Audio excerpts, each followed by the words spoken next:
Kisah Kiai dan Santri, bagian 4, teror di desa lereng gunung. Aku selalu mendoakan ibu, tapi doamu tak sampai. Kenapa kau tak masuk agama Muhammad? Aku tak kuat lagi disiksa, mama, huhu. Evo masih menangis. Aku pergi anakku, masuklah agamanya Muhammad. Tiba-tiba tubuh Jauhari melemah, dan ambruk. Mama jangan tinggal Evo mama.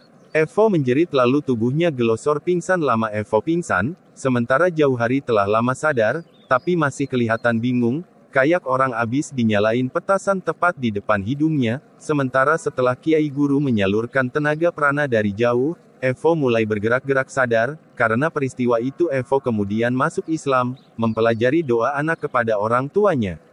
Setelah sholat Asyar, keluarga Evo meninggalkan pesantren. Wajah Evo sudah tak sedih lagi, nampak jelas ada gurat-gurat harapan yang kuat di dasar hatinya, sehingga wajah cantiknya berpendaran. Belum sampai setengah jam mobil Evo dan keluarganya pergi, datang lagi 2 mobil, satu mobil Toyota model lama, satu lagi mobil sedan polisi. Setelah mobil itu parkir, orang-orang yang ada di dalam mobil segera keluar. Dari mobil Toyota Kijang, nampak keluar 2 lelaki, satu berperawakan sedang bajunya warna coklat susu, umurnya sekitar 40-an tahun. Orang ini bernama Setiono, sering dipanggil Pak Nono, adalah kepala desa Pasir Lereng Gunung. Yang keluar dari mobil bersamanya adalah Carik Sanusi, orangnya berperawakan tinggi gagah, kumis melintang sangar. Sementara mobil yang satu lagi adalah mobil polisi, berisi 3 orang polisi.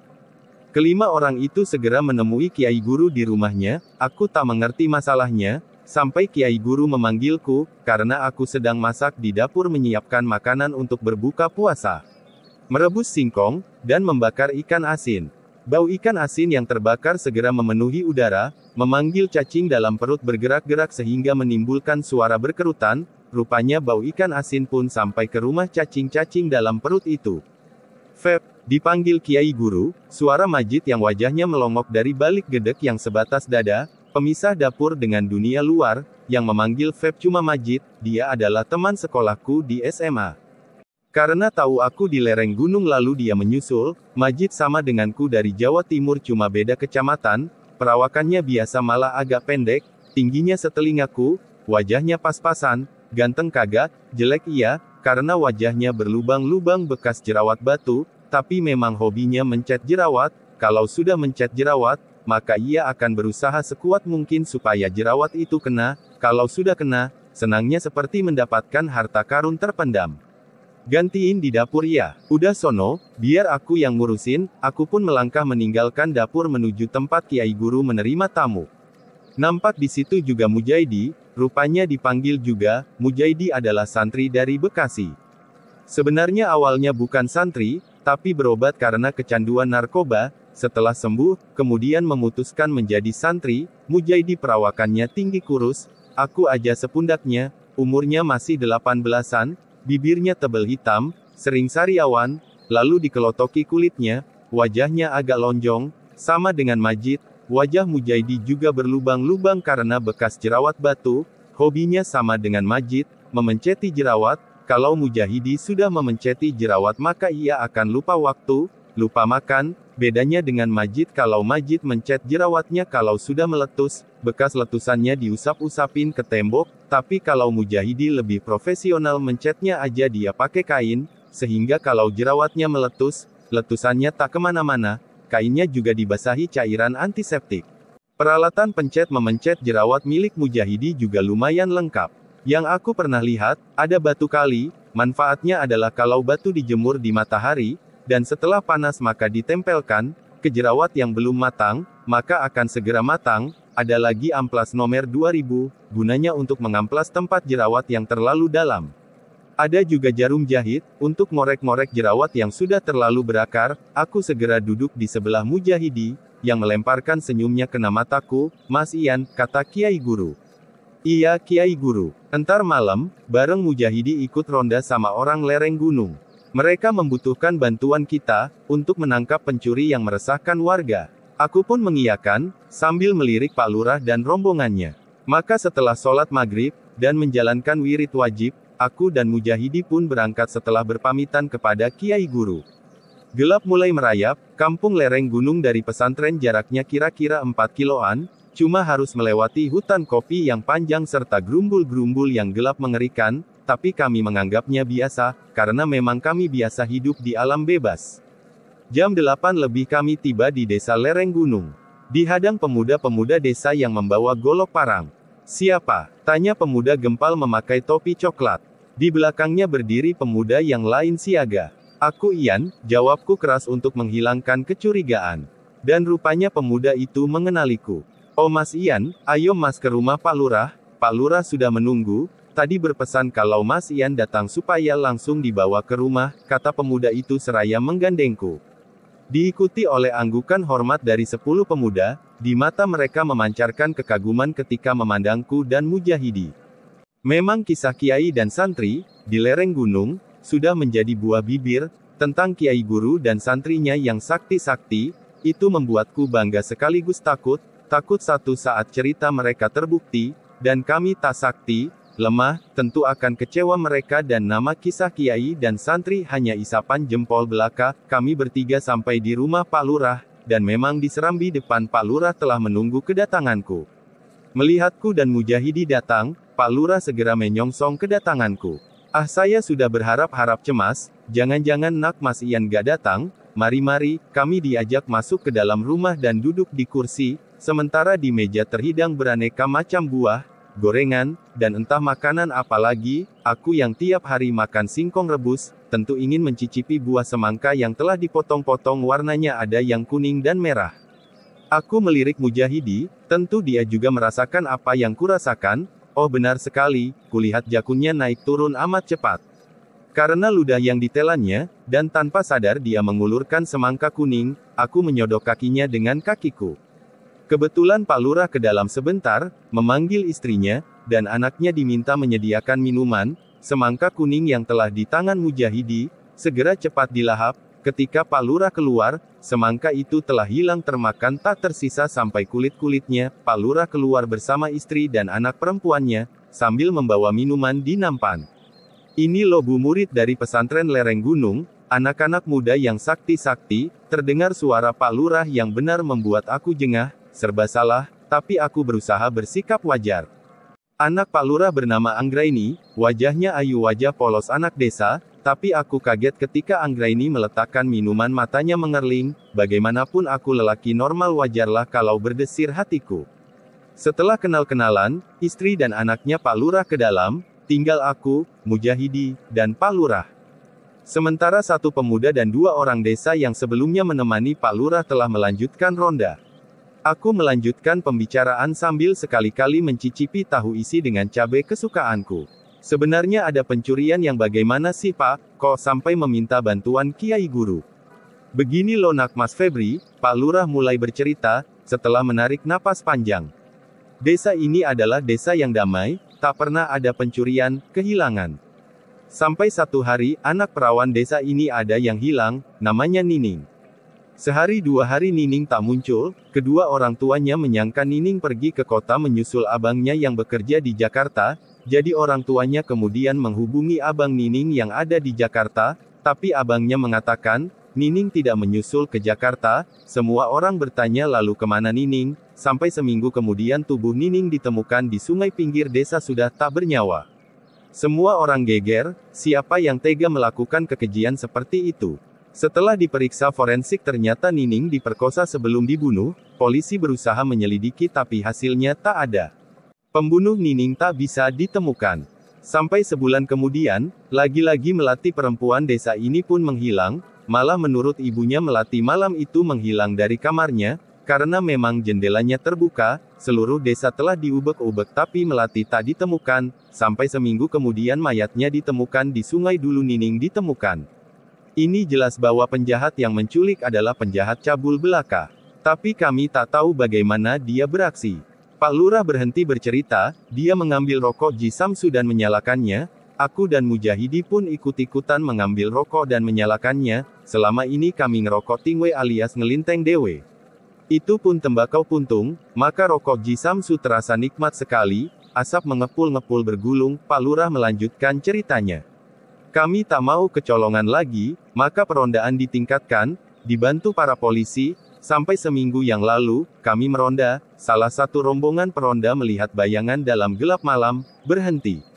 Tapi bayangan itu, malah berlari, dan ternyata menggendong karung di pundaknya. Tak salah lagi, penculik. Sebagian rombongan segera mengejar, yang lain memukul kentongan memanggil bantuan. Semua orang berlarian ke arah suara kentongan, dan setelah tahu semua mengejar, saat itu Pak Lurah sendiri dan 3 polisi ikut mengejar.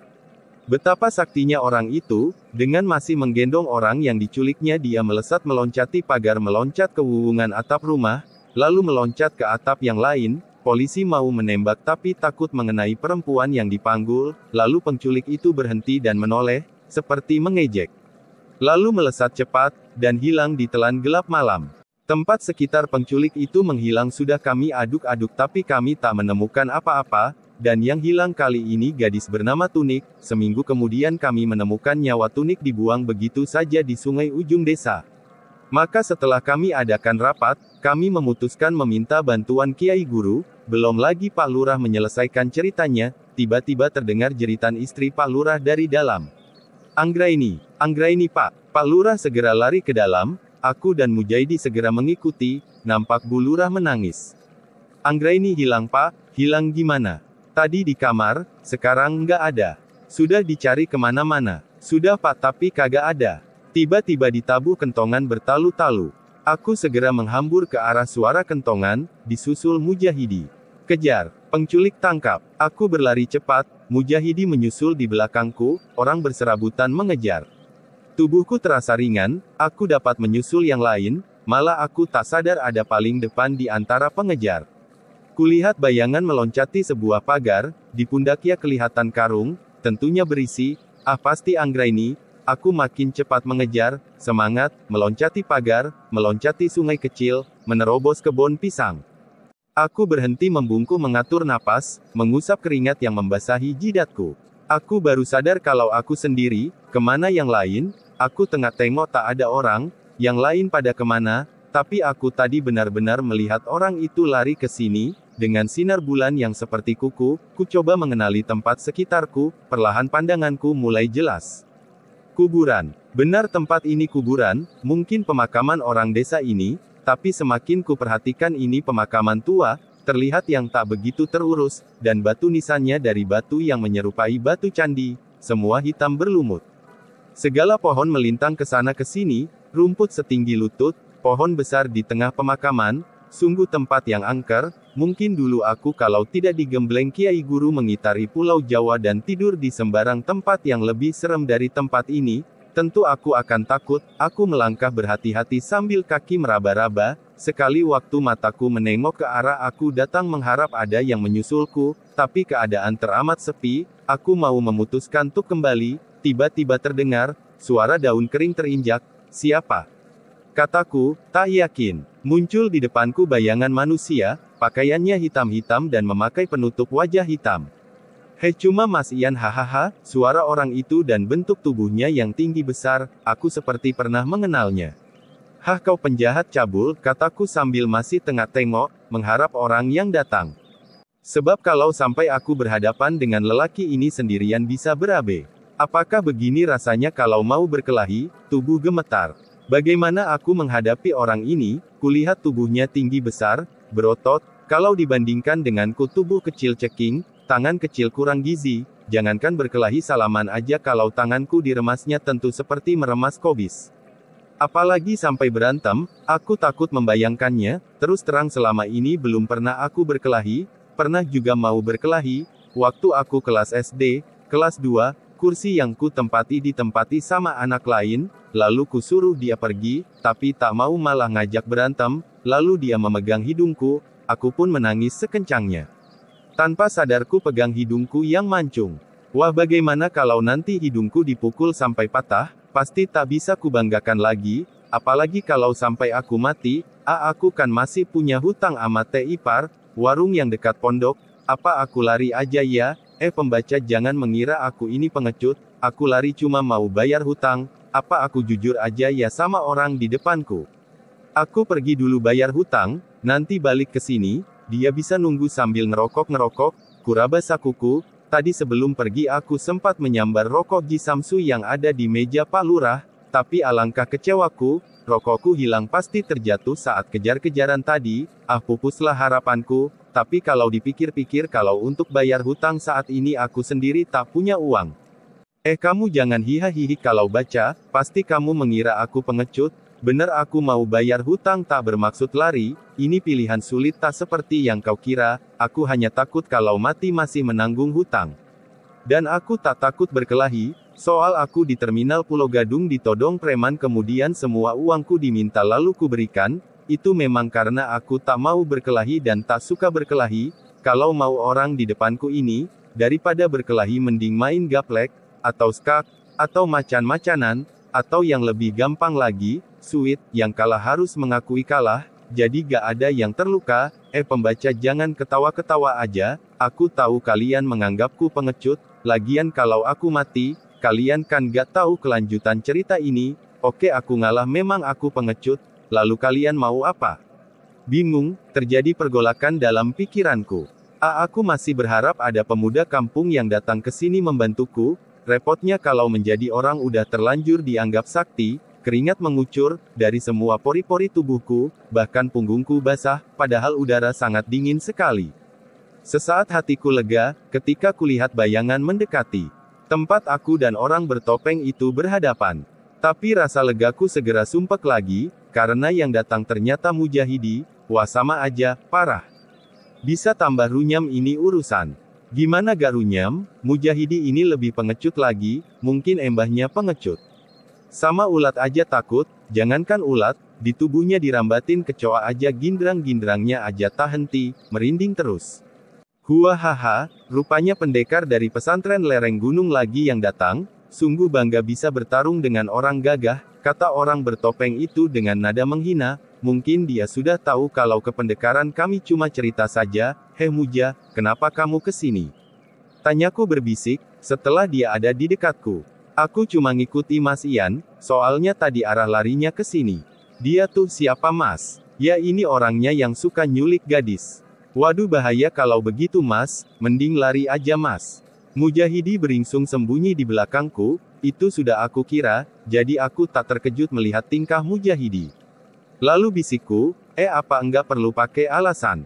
Ya enggak lah ya lari aja, aku baru saja mau menyetujui usul Mujahidi, tiba-tiba orang bertopeng itu telah bicara, jangan banyak bacot, terima seranganku, kaki orang itu lurus menendang ke perutku, gerakannya begitu cepat, ngek. Perutku kena tendangan telak, aku tak sempat lagi mengelak, atau lebih tepatnya tak tahu cara mengelak, karena memang tak tahu bagaimana bertarung, perutku mulas bukan main, tapi aku masih untung jatuhku menimpa Mujahidi yang ada di belakangku, aduh perutku mules banget. Mungkin bisa jadi alasan aku beol dulu, tapi setahuku dalam cerita silat tak ada yang menghentikan pertempuran untuk beol dulu, apa nanti tak malu-maluin. Tiba-tiba bruwet, angin keluar tanpa bisa kucegah lagi, Mujahidi mendorongku, kentut, bebaunya seperti kentut genderuwo, Mujahidi memegangi hidungnya seakan-akan yang ku kentuti hidungnya. Dia berbangkis-bangkis. Aku segera berdiri, setidaknya mulas di perutku berkurang, tiba-tiba ku dengar bisikan halus di telingaku, jelas aku tahu itu suara Kiai Guru. Mas Ian, baca basmalah, panas seperti balsem keplang, mengalir deras ke setiap urat-uratku, mengalir ke ujung jari kaki tangan dan kakiku. Sehingga tubuhku makin lama makin ringan, dan kakiku serasa tak menapak lagi ke bumi, mengalir ke kepala sehingga mataku makin lama makin jelas melihat, tempat ini pun menjadi seperti siang di penglihatanku. Bahkan seekor nyamuk yang terbang kian kemari tampak nyata sekali, suara nyamuk yang hinggap pun terdengar kakinya menapak di nisan, aku tak tahu apa yang terjadi denganku, hawa yang mengalir dari pusarku masih terus mengalir. Huahaha, pendekar, jawara tai ayam, curot, murid pesantren lereng gunung tak ada isinya, suara orang bertopeng itu memecahkan sunyi yang menyelimuti pemakaman tua itu. Mati saja kalian, setelah mengatakan itu tubuh orang itu berkelebat. Kaki dihantamkan lurus ke arahku, kaki satunya menekuk. Tapi di pandanganku serangan itu seperti film dalam gerakan lambat. Tiba-tiba kurasakan ada tenaga dari dalam tubuhku. Aku menyamping, kaki yang menderu ke arahku, ku cengkeram dan ku tarik sehingga lelaki itu terlempar mengikuti tendangannya. Dan tanganku menelusup menghantam lehernya dengan pergelanganku, tubuhku terseret oleh tubuhnya, kaki kiriku yang terangkat segera memalu belakang kepalanya sementara tanganku menarik lepas kain penutup kepalanya, dan bret. Aku kaget bukan main. Carik Sanusi. Orang yang menjadi maling para gadis itu pun kaget, tutup wajahnya lepas, lebih kaget lagi dia tak menyangka akan seranganku. Cepat beruntun, telak, aku sendiri kaget, dan tak tahu apa yang menimpaku sehingga mampu menyerang begitu jurus yang kupakai seperti jurus Tai Chi. Mujahidi juga terlongo-longo menyaksikan sepak terjangku. Setan alas. Bajul buntung, Tai Kebo, Jiampot, rupanya punya simpanan umpat Carik Sanusi panjang pendek, lalu segera mencabut goloknya, aku pun segera mencabut golokku. Golokku ini dibilang golok biasa ya memang golok biasa, karena sering kupakai memotong kayu bakar. Soal kesaktiannya sudah tak terhitung berapa nyawa ayam termakan ketajamannya. Golok ini pemberian Kiai Guru, karena memang aku tak punya uang untuk membeli golok, golok ini bergagang kayu sawo kecik, dibuat oleh orang Ciomas. Kampung pembuat golok paling punya nama di telatah Jawa Barat. Sebelum membuat golok besi ditancapkan di tanah pada waktu bulan purnama, dan baru diambil bulan purnama kemudian, sehingga besinya menjadi besi kuning tahan karat dan tua. Ilmu kekebalan yang bagaimanapun akan terluka tersentuh golok ini, karena diisi oleh Kiai Guru. Tapi aku tak mau terbawa oleh cerita mistik tentang golok, makanya golok ini kubuat bekerja di dapur. Swing. Terdengar desingan ketika Sanusi menyerangku dengan ilmu goloknya. Aku tak mengerti ilmu golok, tapi yang jelas serangan Sanusi tak bisa dianggap remeh, goloknya menderu menjadi beberapa bagian, lagi-lagi kekuatan dalam tubuhku seperti menggerakkanku, aku mengikuti saja. Ketika tubuhku juga berkelebat yang jelas di seluruh tubuhku seperti ada sentakan-sentakan kecil seperti setrum listrik, yang membuat golokku berkelebatan ke sana kemari. Sangat cepat dan tak terduga. Mengurung Sanusi dari segala arah, bet. Begitu suaranya, terang, golokku berbenturan dengan golok Sanusi, tak terasa apa-apa, tapi golok Sanusi terlepas dan dia memegangi tangannya.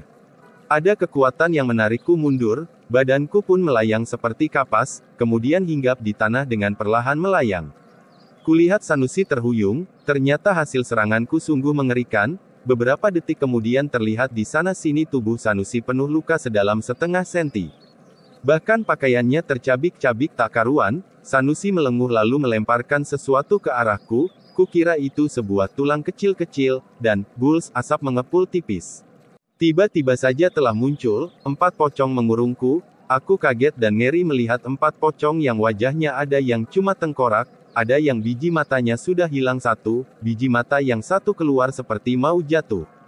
Sementara tempat hidung telah growong, juga rahang dan giginya hilang. Aku pontang-panting karena pocong itu tak mempan dibacok, golokku membal ketika mengenai kain pocong itu sehingga aku panik, dan hanya bisa menendang tuk menjauhkan pocong itu, tapi ketika pocong itu terjengkang maka tubuhnya seperti memantul, tegak lagi. Hai Mujahidi bantu aku berteriak panik karena sudah lelah, tapi Mujahidi rupanya pingsan tubuhnya menyender ke pohon sambil berdiri. Rupanya aku harus berjuang sendiri, tenaga di dalam tubuhku melontarku ke atas, tubuhku melayang ringan di atas pocong-pocong, lalu bersalto 2 kali dan hinggap di dekat Mujahidi. Ku dekati dia memang benar-benar pingsan, mungkin pingsan saat melihat pocong-pocong itu, matanya sampai melotot dan mulutnya terbuka lebar, tiba-tiba terdengar bisikan Kiai Guru di telingaku, Mas Ian kalau membacok pocong itu baca takbir. Mendapat pesan seperti itu aku lantas menggenjot tubuh, berkelebat bak anak panah lepas dari gendewa membabat 4 pocong sekaligus. Sambil membaca takbir, dan memang golokku bisa merobek kain ules mereka. Dan bless. Begitu saja pocong-pocong itu berhamburan seperti debu yang ditaburkan ke udara. Hilang. Aku berdiri sejenak memandang berkeliling, Carik Sanusi telah tak ada dia tadi melempar tulang ke arahku langsung kabur. Ku dekati Mujahidi, enak-enakan dia pingsan, ku coba membangunkan dengan cara apa saja tapi tetap aja pingsan, aduh nih orang nambah kerjaan aja. Sekarang mungkin jam 2 dini hari, embun sudah mulai turun. Aku berpikir pasti Anggraini disembunyikan di pemakaman tua ini. Ku tinggalkan Mujahidi, menuju arah tadi aku pertama kali aku melihat Carik Sanusi datang, untung penglihatanku terasa terang, sehingga aku dapat melihat jelas sekitarku. Nampak makam-makam yang aneh berbatu nisan batu ukir, mungkin makam zaman Hindu kuno, pohon kemboja, randu alas, dan pinggir makam ditumbuhi pohon bambu yang rapat. Aku berhenti di sebuah nisan aneh bentuknya seperti kepala kuda, tapi patah sampai matanya, juga telinganya yang ke atas sudah patah. Aku bersandar, tapi ketika aku sandari nisan kepala kuda itu bergeser, aku terkejut, karena tanah yang kuinjak terbuka begitu saja dan aku pun jatuh ke sebuah tangga semen, menuju ke bawah. Sebentar aku terkejut, rupanya di makam ini ada ruangan rahasia, pantas Sanusi selalu dapat menghilang kalau dikejar orang kampung, rupanya rahasianya di sini. Perlahan ku turuni tangga, golokku keluarkan, untuk berjaga-jaga dari sesuatu yang tidak kuinginkan. Dinding bawah tanah ini lumayan rapi, karena disemen walau asal-asalan dan kasar. Ada lampu minyak menempel di dinding yang cahayanya bergoyang-goyang karena tertiup angin yang masuk. Wah gila juga si Carik Sanusi menciptakan tempat seperti ini. Ruangan bawah tanah ini ada dua. Aku masuki ruangan satu, luasnya kira-kira 4 kali 3 meter, ada meja kursi, piring, mangkok dan peralatan masak. Ruangan ini rupanya dapur dan tempat makan. Aku ke ruangan satunya lagi, rupanya yang ini ruangan tidur, ada ranjang kayu berkelambu. Ku dekati ranjang kayu, dan aku terkejut, menemukan Anggraini walau sebelumnya sudah mengira Anggraini ada di situ. Mata gadis itu melotot, tubuh Anggraini digeletakkan begitu saja, di kiri kanannya bertaburan bunga aneka warna, pasti di sini juga gadis yang lain menemui ajalnya. Aku merinding juga membayangkannya, seperti banyak mata gadis yang mati memandangku, meminta keadilan, atas kehormatan dan nyawa yang terenggut tanpa sisa. Tiba-tiba hawa yang keluar dari pusarku mengalir, deras menuju jari telunjukku, dan kuikuti saja ketika tanganku bergerak, membuka totokan yang ada di tubuh Anggraini. Aku masih tak mengerti apa yang bergerak di tubuhku. Sampai di pondok pesantren nanti aku akan bertanya kepada Kiai Guru. Anggraini setelah bebas dari totokan segera saja menghambur memelukku. Menangis sejadi-jadinya. Aku sempat gelagapan, maklum aku tak pernah dipeluk wanita, keringetan juga, gemetar. Apalagi meluknya dengan erat. Aku lelaki normal, bagaimanapun juga, walau imanku kuat, pasti Imron kagak bakal kuat. Sebelum setan membisikkan yang enggak-enggak, aku segera melepaskan tubuh Anggraini dari tubuhku. Sudahlah, sekarang sudah aman. Tapi aku takut sekali Kak, katanya mengiba, air matanya berderai-derai membasahi pipi. Sekarang mari pulang, kuantar ke ayah ibumu, pasti mereka sangat mencemaskan keselamatanmu. Anggraini mengangguk, kemudian kami keluar. Anggraini masih menggenggam lengan kiriku. Mungkin takut, mungkin menyukaiku, tak tahulah.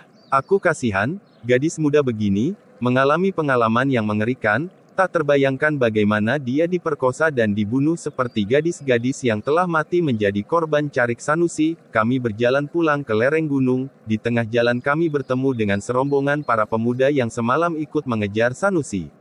Semua ribut menanyakan bagaimana Anggraini bisa ditemukan, bagaimana penculiknya. Agar tidak bertanya terlalu banyak, maka kukatakan penculik yang selama ini membuat resah warga desa adalah Carik Sanusi. Sontak para pemuda itu kaget tak percaya, tapi setelah Anggraini mengiyakan, maka mereka marah, dan berbondong-bondong mendatangi rumah Sanusi. Aku dan Mujaidi melanjutkan perjalanan mengantar Anggraini. Sampai di rumah Bulurah yang sangat khawatir keselamatan anaknya segera menghambur memeluk anak semata wayangnya. Tangis-tangisan ramai terdengar. Sementara istri dan anaknya bertangis-tangisan, Pak Lurah mengajakku dan Mujahidi ke ruang depan. Kuceritakan dengan singkat sampai para pemuda yang mau mendatangi rumah Carik Sanusi. Ketika tahu yang menjadi biang segala pembunuhan adalah Sanusi, Pak Lurah terkejut dan menggeleng-gelengkan kepala, tapi segera mengajakku untuk mendatangi rumah Sanusi sebelum terjadi sesuatu yang tak diinginkan. Aku dan Mujahidi mengikuti Pak Lurah yang melangkah tergesa, namun di jalan tak henti-henti mengucapkan terima kasihnya.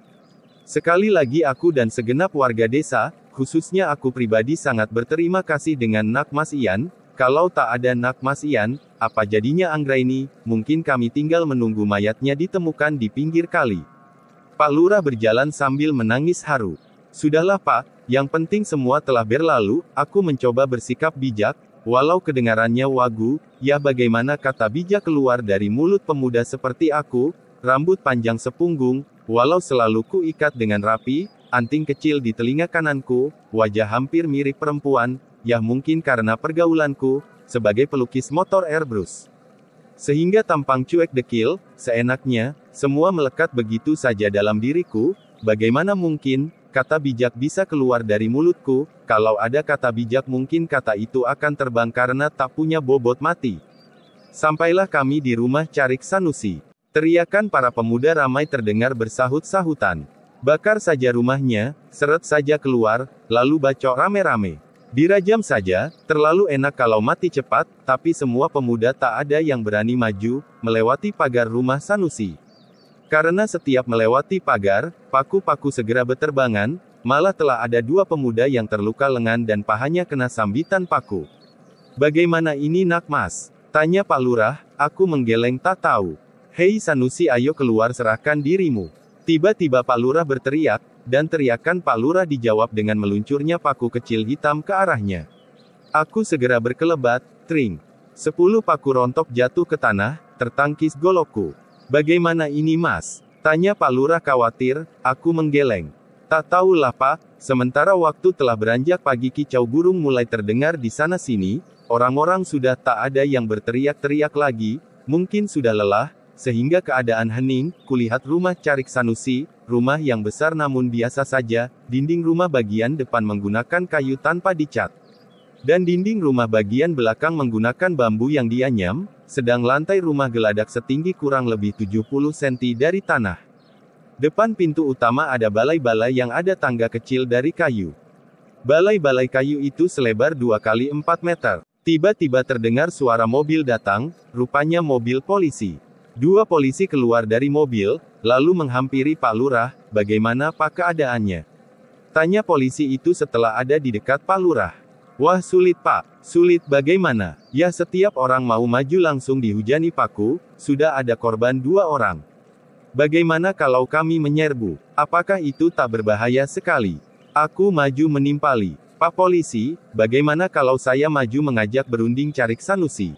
Lo anak muda ini siapa? Tanya polisi itu ditujukan pada Pak Lurah. Mungkin dia curiga, karena tampangku, yang lebih mirip kriminal daripada orang baik-baik. Oh dia murid Kiai Guru, yang kami mintai bantuan, sebenarnya Sanusi sudah terluka parah karena semalam telah bertarung dengan Nak Mas Ian. Oh maaf saya tak tahu, wajah polisi itu menatapku kagum, kemudian menghormatiku dengan sedikit membungkuk, sementara temannya manggut-manggut.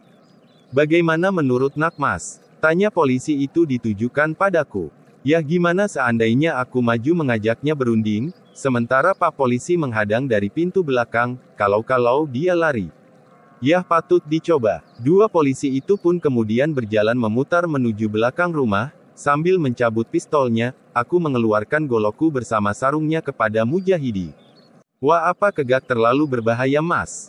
Nanti kalau Mas Ian disambitin paku, aku kegak bawa tangtuk nyabutinnya. Mujahidi menerima golokku dengan ragu. Udahlah berdoa aja. Kalau menurut saya dikepung aja, yang satu ngepung yang lain makan, gantian gitu, lama-lama juga dia pasti kelaparan dan mati.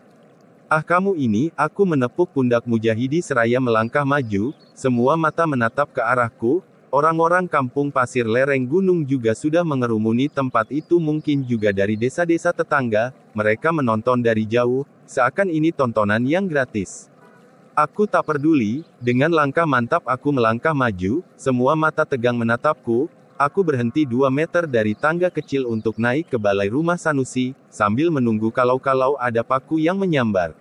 Lengang aku berkata, Carik Sanusi, aku tak bersenjata, aku mau berunding, kataku seraya membuka lebar-lebar lenganku, kalau-kalau dia mengintip dari dalam maka akan melihatku tanpa senjata. Lalu aku memutar tubuhku untuk meyakinkan, suasana masih hening tak ada jawaban. Setelah menunggu beberapa menit aku melanjutkan melangkah maju. Melewati anak tangga satu-satu, lalu menginjak papan paling tepi dari balai-balai rumah itu, brak. Pintu depan rumah itu lepas, melayang cepat ke arahku yang berdiri dalam posisi yang tak menguntungkan, di belakang pintu itu Sanusi yang dengan goloknya beringas menyerangku. Mampuslah kau, anak setan alas. Kau telah menggagalkan semua usahaku selama ini. Aku yang terpelanting karena hantaman daun pintu, tak bisa menghindar lagi ketika Sanusi menghantam kepalaku, semua orang yang menonton menjerit, mukaku pun pucat.